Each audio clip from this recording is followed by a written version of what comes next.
ಇನ್ನು ಲೋಕಸಮರದ ಹೊಸ್ತಿಲಲ್ಲೇ ಇಂಡಿಯಾ ಮೈತ್ರಿಕೂಟದ ನಾಯಕರಿಗೆ ಇಡಿ ಅಂತಾರೆ ಜಾರಿ ನಿರ್ದೇಶನಾಲಯ ಶಾಕ್ ಕೊಡ್ತಾ ಇದೆ. ಅದರಲ್ಲೂ ಜಾರ್ಖಂಡ್ನಲ್ಲಿ ಆಗ್ತಾ ಇರುವಂತಹ ಬೆಳವಣಿಗೆಗಳನ್ನ ನೋಡ್ತಾ ಇದ್ರೆ ಯಾವುದೇ ಕ್ಷಣದಲ್ಲಾದ್ರೂ ಮುಖ್ಯಮಂತ್ರಿ ಬದಲಾವಣೆ ಆಗುವಂತ ಸಾಧ್ಯತೆ ಇದೆ. ಅಷ್ಟಕ್ಕೂ ಎಲ್ಲೆಲ್ಲಿ ಏನೇನ್ ಆಗ್ತಾ ಇದೆ ಅನ್ನೋದನ್ನ ಕ್ವಿಕ್ ಆಗಿ ತೋರಿಸ್ತೀವಿ ನೋಡಿ. 30 ಗಂಟೆ ನಂತರ ಜಾರ್ಖಂಡ್ ಸಿಎಂ ಸೋರೆನ್ ಪ್ರತ್ಯಕ್ಷ. ಇಡಿ ಅಧಿಕಾರಿಗಳು ಬಂಧಿಸಿದ್ರೆ ನಾಳೆಯೇ ರಾಜೀನಾಮೆ.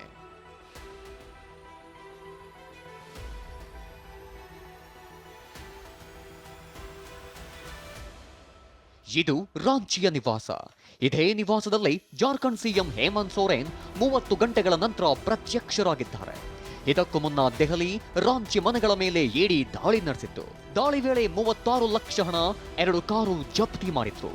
ದಾಳಿ ನಂತರ ಸೋರೆನ್ ನಾಪತ್ತೆಯಾಗಿದ್ರು. ಇಡಿ 9 ಬಾರಿ ಸಮನ್ಸ್ ಜಾರಿ ಮಾಡಿದ್ರು, ವಿಚಾರಣೆಗೆ ಹಾಜರಾಗಿರಲಿಲ್ಲ. ಆದ್ರೆ ಇವತ್ತು ಸೋರೆನ್ ಕಾಣಿಸಿಕೊಂಡಿದ್ರು. ಮತ್ತೊಂದು ಕಡೆ ಸಿಎಂ ಮನೆ ಸುತ್ತ ಸೆಕ್ಷನ್ 144 ಜಾರಿ ಮಾಡಲಾಗಿದೆ. ನಾಳೆ ಹೇಮಂತ್ ವಿಚಾರಣೆಗೆ ಹಾಜರಾಗ್ತಾ ಇದ್ದಂತೆ ಇಡಿ ಬಂಧಿಸುವ ಸಾಧ್ಯತೆ ಇದೆ.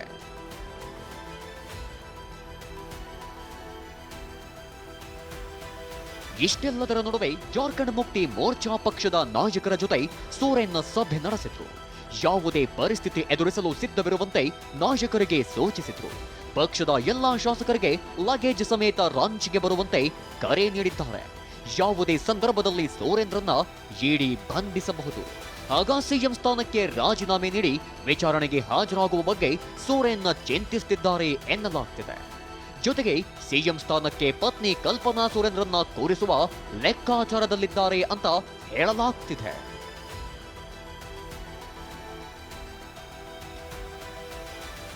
ಲಾಲು ಬಳಿಕ ಇಡಿ ವಿಚಾರಣೆಗೆ ಹಾಜರಾದ ತೇಜಸ್ವಿ ಯಾದವ್. ಅತ್ತ ಬಿಹಾರದಲ್ಲಿ ಆರ್ಜೆಡಿ ಮುಖ್ಯಸ್ಥ ಲಾಲು ಪ್ರಸಾದ್ ಯಾದವ್ ಬೆನ್ನಲ್ಲೇ ಮಾಜಿ ಡಿಸಿಎಂ ತೇಜಸ್ವಿ ಯಾದವ್ ಕೂಡ ಇಡಿ ವಿಚಾರಣೆಗೆ ಹಾಜರಾಗಿದ್ರು. ಪಟ್ನಾದ ಇಡಿ ಕಚೇರಿಯಲ್ಲೇ ವಿಚಾರಣೆ ಎದುರಿಸಿದ್ರು. ರೈಲ್ವೆ ಉದ್ಯೋಗಕ್ಕಾಗಿ ಭೂಮಿ ಪಡೆದ ಆರೋಪ ಪ್ರಕರಣದಲ್ಲಿ ತೇಜಸ್ವಿಗೆ ಇಡಿ ಪ್ರಶ್ನೆ ಕೇಳಿದೆ. ಮಹಾರಾಷ್ಟ್ರದಲ್ಲಿ ಠಾಕ್ರೆ ಬಣದ ಇಬ್ಬರಿಗೆ ಇಡಿ ಶಾಕ್. ಇನ್ನು ಇಂಡಿಯಾ ಮೈತ್ರಿಕೂಟದ ಮತ್ತಿಬ್ಬರಿಗೆ ಇಡಿ ಶಾಕ್ ನೀಡಿದೆ. ಶಿವಸೇನೆ ಉದ್ಧವ್ ಬಣದ ನಾಯಕ ಸಂಜಯ್ ರಾವತ್ ಸಹೋದರ ಸಂದೀಪ್ ರಾವತ್ಗೆ ಸಮನ್ಸ್ ಜಾರಿ ಮಾಡಿದೆ.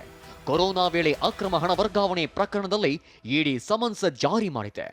ಜೊತೆಗೆ ಠಾಕ್ರೆ ಆಪ್ತ ಹಾಗೂ ಶಾಸಕ ರವೀಂದ್ರ ವೈಕರ್ ಕೂಡ ಇಡಿ ವ್ಯೂಹದಲ್ಲಿ ಸಿಲುಕಿಕೊಂಡಿದ್ದಾರೆ. ಐಷಾರಾಮಿ ಹೋಟೆಲ್ ನಿರ್ಮಾಣದಲ್ಲಿ ಅವ್ಯವಹಾರ ನಡೆದಿದೆ ಎನ್ನಲಾದ ಪ್ರಕರಣದಲ್ಲಿ ಇಡಿ ಅಧಿಕಾರಿಗಳು ವೈಕರ್ಗೆ ವಿಚಾರಣೆ ನಡೆಸಿದ್ರು. 16 ಮಂದಿ ಲೋಕಸಭೆ ಅಭ್ಯರ್ಥಿಗಳ ಪಟ್ಟಿ ರಿಲೀಸ್ ಮಾಡಿದ ಎಸ್ಪಿ. ಲೋಕಸಭೆ ಚುನಾವಣೆ ಇನ್ನೂ ಘೋಷಣೆಯೇ ಆಗಿಲ್ಲ. ಅದಾಗಲೇ ಸಮಾಜವಾದಿ ಪಾರ್ಟಿ 16 ಮಂದಿಯ ಲೋಕಸಭೆ ಅಭ್ಯರ್ಥಿಗಳ ಹೆಸರು ಘೋಷಿಸಿದೆ. ಮೇನ್ಪುರಿ ಕ್ಷೇತ್ರದಿಂದ ಅಖಿಲೇಶ್ ಯಾದವ್ ಪತ್ನಿ ಡಿಂಪಲ್ ಯಾದವ್ ಸ್ಪರ್ಧಿಸುತ್ತಿದ್ದಾರೆ. ಲಕ್ನೋ ಸೆಂಟ್ರಲ್ ಕ್ಷೇತ್ರದಿಂದ ಹಾಲಿ ಶಾಸಕ ರವಿದಾಸ್ ಮಹೋತ್ರಾ ಕಣಕ್ಕೆ ಇಳಿಯುತ್ತಿದ್ದಾರೆ. ಹರೀಶ್, ಟಿವಿ9, ದೆಹಲಿ.